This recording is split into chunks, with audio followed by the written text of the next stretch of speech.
আপনারা জেনে থাকবেন যে ৭১-এ আমাদের এই যে পাশের শিক্ষক কোয়ার্টার আছে, এই শিক্ষক কোয়ার্টারে গোবিন্দ দেব স্যার খাচ্ছিলেন। এমন সময় তাকে ডেকে নিয়ে যাওয়া হয় এবং এরপরে গোবিন্দ দেব স্যার আর ফিরে আসেননি। আমরা খুব স্পষ্টভাবে জানি এই যে রাজাকার আলবদর বাহিনী যারা ছিল, আমাদের যারা পাকিস্তানি বাহিনী ছিল, এরা তো গোবিন্দ দেব স্যারদেরকে চেনে না, এরা তো অনুদৈপায়ন ভট্টাচার্যকে চেনে না, এরা তো সন্তোষচন্দ্র ভট্টাচার্যকে চেনে না। এদেরকে কারা চেনালো? আমরা স্পষ্টভাবে জানি যে এদেরকে কারা চেনালো। সুতরাং আজকে তাদের অবস্থান স্বাধীন বাংলাদেশে জগন্নাথ হলের আনাচে কানাচেতে হবে, এটা আমরা জগন্নাথ হলের সাধারণ শিক্ষার্থীরা কোনো অবস্থাতে মেনে নেব না। আমরা বাংলাদেশের স্বাধীনতা, বাংলাদেশের মুক্তিযুদ্ধে বিশ্বাস করি, যার ভিত্তি এই জগন্নাথ হল। সুতরাং আমরা সবাই সাধারণ শিক্ষার্থীরা আমরা ঐক্যবদ্ধ আছি। আমরা যে কোনো এই ধরনের যে ঘাত প্রতিঘাত মোকাবেলার জন্য আমরা প্রস্তুত আছি। এতটুকুই আমরা বলতে চাই সবাইকে। ধন্যবাদ। এখন একটা প্রশ্ন, আপনারা যে শঙ্কার কথা বললেন, আসলে শঙ্কাটা কি? আপনারা কি শঙ্কা করছেন যে তারা যদি ক্ষমতায় আসে, তারা যদি এখানে সেই দায়িত্ব পায়, তাহলে কি ধরনের? দেখুন, যে সংখ্যাটা 1971 সালে পুরো বাংলাদেশি, পুরো বাঙালি জাতি পেয়েছিল, সেই সংখ্যাটা আমরা আবারও করছি। 24-এ এই নয় যে আমরা 71-এর পরাজিত শক্তিকে আমরা ভুলে গেছি। তো সেই জায়গা থেকে আমরা এই দেশের যারা বাংলাদেশপন্থী না, যারা বাংলাদেশের স্বাধীনতা সার্বভৌমত্বে বিশ্বাস করে না, তাদের এই দেশে অবস্থান করাটাও আমরা হুমকির স্বরূপ দেখি এই দেশের মানুষের জন্য। তো এই কারণেই আমাদের এই কর্মসূচি এবং এই কারণেই তাদের নিয়ে আমরা সংখ্যাবোধ করছি।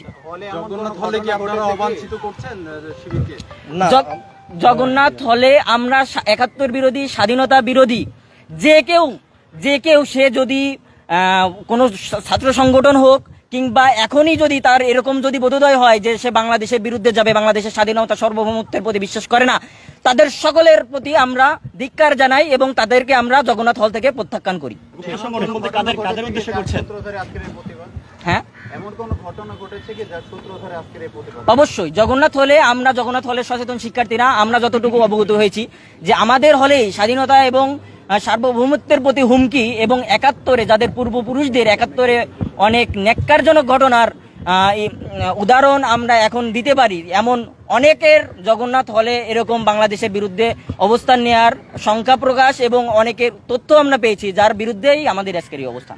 গুপ্ত সংগঠন বলতে কাদের উদ্দেশ্য করে বলছেন?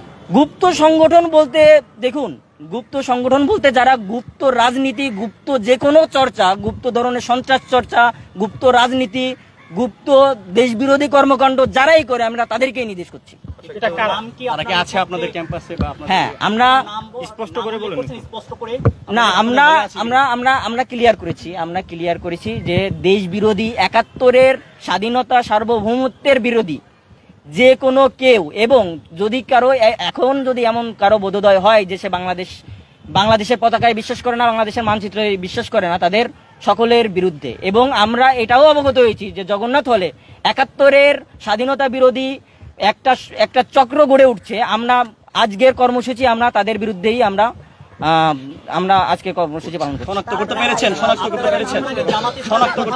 হ্যাঁ, কিছুক্ষণ আগে জামাত ইসলামের কথা বলছিলেন, কিন্তু জামাত ইসলামী যে ছাত্র সংগঠন, ছাত্র শিবির, সেখানে সর্বমিত্র চাকমা প্যানেলে আছেন, এই ব্যাপারে আপনাদের কোনো মতামত আছে কিনা? হ্যাঁ, অবশ্যই মতামত আছে। আমরা এইখানে যে কয়েকটা আশঙ্কার কথা বলছি এবং যে কয়েকটা বিষয়ের উপর ভিত্তি করে আজকে আমরা এখানে আপনাদের সামনে উপস্থিত হয়েছি, তার ভেতর সর্বমিত্র চাকমা কেন, শুধু বাংলাদেশের এরকম আরো অনেক গুপ্ত সংগঠন এবং আরো অনেকে যারা বাংলাদেশ এবং জগন্নাথ হলে এরকম সংখ্যার সৃষ্টি করছে আমাদের জন্য, আমরা সবার বিরুদ্ধে অবস্থান নিচ্ছি।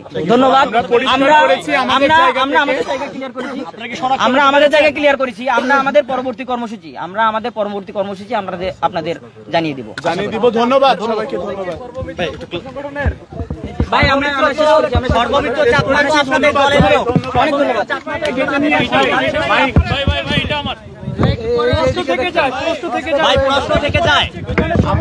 সর্বমিত্র চাকমা তো একজন আদিবাসী, তাহলে সে কি গুপ্ত সংগঠনের? প্রশ্ন থেকে যায়, যদি গুপ্ত সংগঠন না হয় তাহলে কেন আসবে? সহযোগী সমর্থকের ভূমিকা সবাই নিতে পারে। Daily campus